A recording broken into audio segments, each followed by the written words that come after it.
தமிழக அரசு அறிவித்த கைட்லைன் வேல்யூ குறைப்பு காரணமாக தமிழகத்தில் வீடுகளின் விலை குறைந்துள்ளதா என்பதை தற்போது பார்க்கலாம்.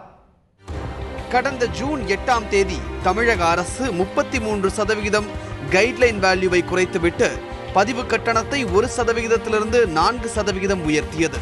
குறைத்தது 33%, அதிகரித்தது வெறும் 4% தானே. இதனால் மேலோட்டமாக பார்க்கும்போது வீடுகளின் விலை குறையும் என்ற எதிர்பார்ப்பே அதிகமாக இருந்தது. ஆனால் தமிழக அரசின் இந்த நடவடிக்கையால் வீடுகளின் விலை குறைந்துள்ளதா?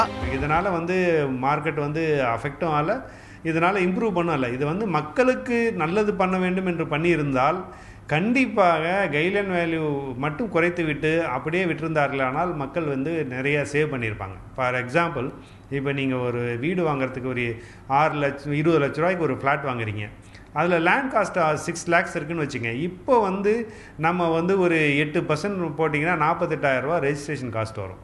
இப்போ குறைச்சதுக்கு அப்புறம் பார்த்தீங்கன்னா 44,000 ரூபா வரும். ஒன்றும் பெரிய ஆல்மோஸ்ட் சேம் திங் தான் வருது. அதனால் ஒன்றும் பெனிஃபிட் கஸ்டமர் கிடையாது.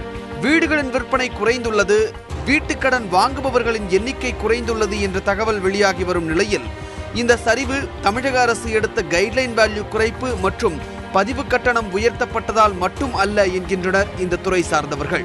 இப்போ சமீப காலமாக பார்த்தீங்கன்னா இந்த ஹவுசிங் லோனு டிஸ்பர்ஸ்மெண்ட்லாம் குறைஞ்சிருக்குன்னு சொல்கிறாங்க.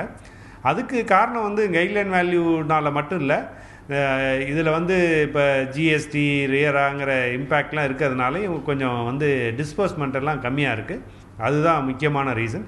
ஸோ நாங்கள் கவர்மெண்ட்டுக்கு என்ன கேட்டுக்கிறோன்னா, கைட்லைன் வேல்யூவை பொறுத்தது குறைச்சதை நாங்கள் கடையின் சார்பாக வரவேற்கிறோம்.